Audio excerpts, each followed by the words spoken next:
Hello everyone, welcome to my channel The Art of Michael Ernest. Today we are going to see a simple background painting. So the process will be very easy and very nice and you will be enjoying.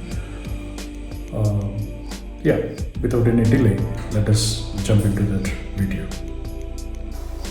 The left side of my screen you can see the nice photograph I have taken from internet. I don't know who is that photographer who has clicked this image. That's so beautiful and it's create a lot of emotions. And look at the cloudy mountain and twilight situation and beautiful house, and it has nice broad wide windows which has wonderful lighting inside. So it's when the first glance itself I thought why we can't make as a wonderful digital art. So I have taken this as a reference and immediately I wanted to convert into a painting. Yeah, if you see I will reduce the size and this is the painting I have done. And right side, in the right side, and you can see the layers what I used. Maybe I will explain one by one slowly. Yeah, this is a painting. There are some issues in this in the house inclination, so that I fixed in the later stage. So that I'll come later and explain this. First of all, the importance of the reference. Many people prefer not to take any reference. I don't know, because they are thinking it is copying, it's bad and it's not so good. No. That's don't worry about it. And we can take reference. It's absolutely fine. It's as per my perspective. Referencing is good. How much information you can take from the image, it's good. The problem is our mind and our brain cannot store so much information which you can see directly and do. So it's always good to have a reference. Don't worry, don't copy it, but take a lot of information and improvise your painting and make it more graphical. Okay, so let me explain now how I started from the plain canvas and step-by-step process. For example, and I have taken the plain brown color canvas, and first of all I started to paint the sky, because that's a layer which is in the distance, right? Yeah, so generally we will do that one. So let's watch.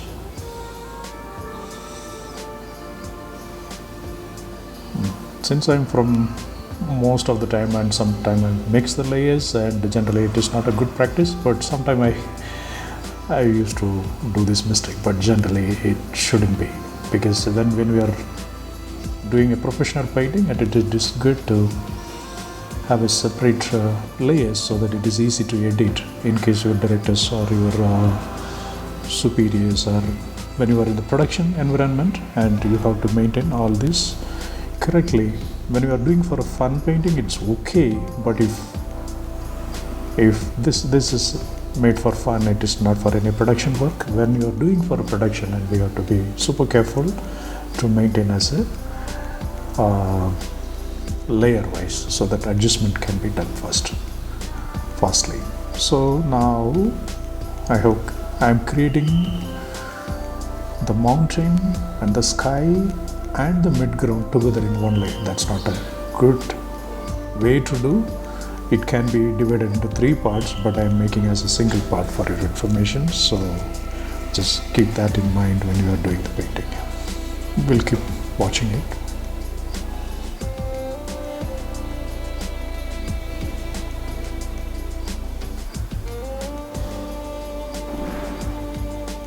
Yeah. So now the mountain, the distance mountain and the sky has been done in one layer, and adding another layer which is showing the midground basically.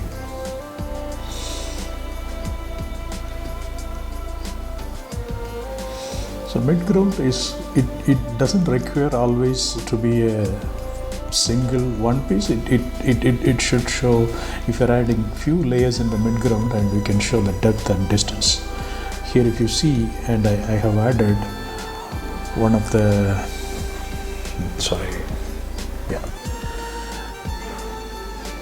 in the dull midground in the back between the mountain and the foreground, and there is another darker midground which will be converted slowly into a foreground. Just watch it here.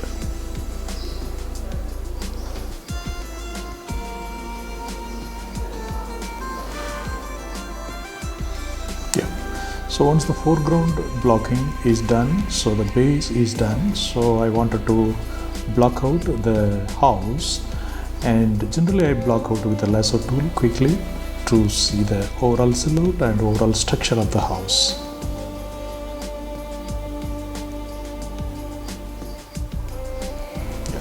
Don't worry about the shape too much, just block it out. Maybe again you can erase and cut it and trim it and resize it, because that's the advantage of digital painting.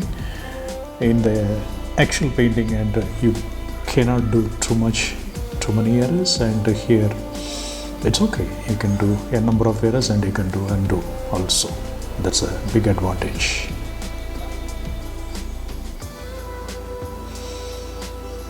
So directly I'm putting the light, I'm switching on, I'm blocking the light, but that's not a good way to do that. But even though I'm doing it here, because I kept the final image in my mind, but some of the artists generally they will go step by step and they will do the light in the end of the part. But it's absolutely the artist's choice, and if you feel you can do it, you can do that. It's okay. Yeah.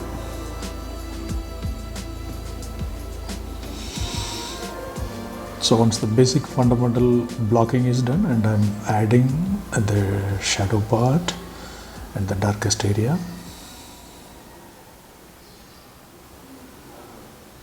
and the light, how the light is reflecting on the roof and how it is on its own surface.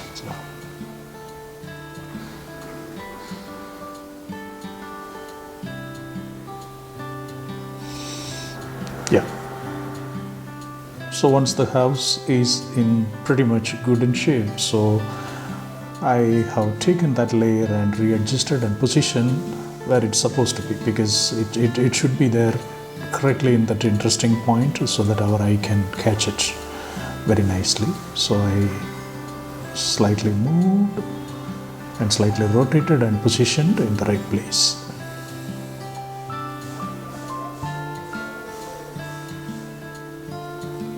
So I'm building around a little bit 3D environment about this grasses nearby, and it's becoming too green, but in this lighting environment we can't see that much green generally.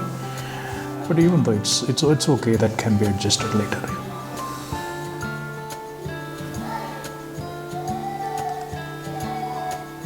Okay, once I'm not fine-tuning anything. It's only a basic setup is done, and then we can go back and adjust a little bit later. It's okay. But now I'm starting to paint the trees, and seeing this image, I'm trying to do the trees.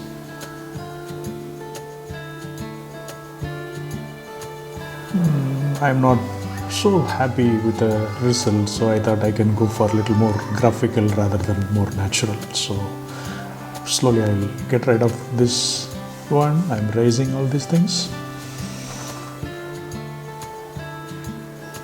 adding few more highlights on the grass and the field, adding little darker area. Now adding the trees, which is in the foreground, and that's why it is so dark. So the foreground element generally, it is, if you see this image in the far distance, it's more white and light, and this little mid-range, and while coming closer to the camera it is more darker. So foreground, mid-ground and background. So foreground is darker and mid-ground is some middle range tone, and the background is little lighter color. Now working on the shadows, how it is creating a cast shadows and other shadows.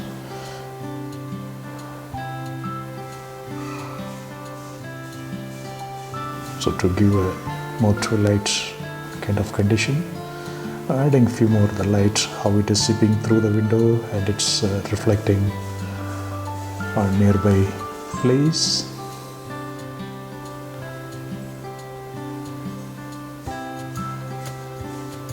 Adding a few more branches, a little more graphical, it is not more natural, and adding a few more birds, which is generally it's showing the direction, and everybody's eye has to go towards the house. That is the intent. So it is showing the direction, which direction the birds are flying.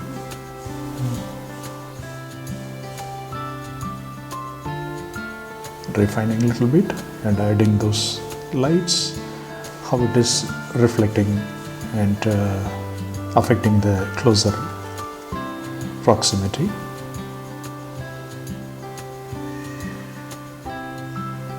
So the foreground, I felt it is too dark, so I add a little slight green with a little darker green and blend it well. Yeah, that's all. Good. Thank you for watching. This is the final image, final result we got. So then I slightly adjusted the house inclination little bit, and so that we got this one. And if you see, the height also is slightly modified with a transform tool and warp tool, and so this is the final image we got here.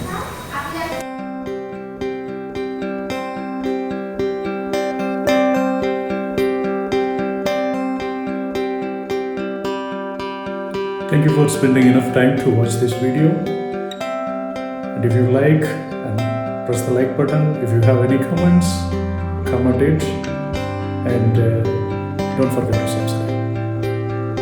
I'll meet with some other interesting video next time. Till then, take care. Bye bye.